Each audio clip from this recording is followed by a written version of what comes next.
ਤੇ ਲਓ ਜਨਾਬ ਮਾਸ਼ਾਅੱਲਾ जी 2025 की कुर्बानी ते लगन वाले माशाल्लाह दो बकरां दी एक बारी फिर लाट आ गई ने खूबसूरत माशाल्लाह पटोरन पे दोने बिरा सके भाई इन पे एक खस्सी ने पिया और एक कांडी है पिया।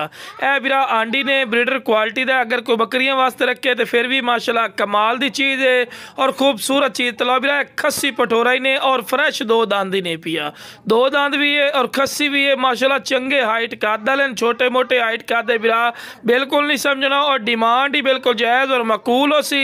हालांकि बिरा तो नहीं पता कि जो मोटे पठोरे माशाल्लाह मंडी चले जाओ तो 1,30,40,000 रुपये तो थले जोड़ी नहीं देंदे पे, लेकिन बिरा अपना रेट नहीं होना बिल्कुल जायज़ और मकूल राइट हो सी।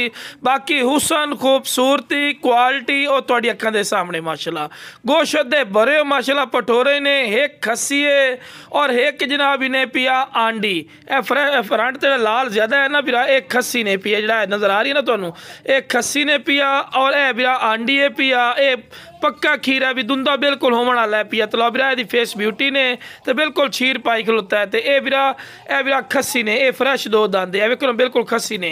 तो जिस बिरा नूं जनाब दोने बकरे चाहिए जनाब जल्दी जल्दी स्क्रीन दिते नंबर पर रबता करके मुनासिब कीमत ते लै सकते हैं। लोकेशन लुडन शहरी ने जिला विहाड़ी है लुडन मेन अड्डे ते UBL बैंक और PSO पंप के सामने इतने मेरे बिरा आके भी लै सकते हैं। तो कार्गो की सहूलत की गल की जाए तो माशाल्लाह जी आल पाकिस्तान माशाल्लाह मौजूद है।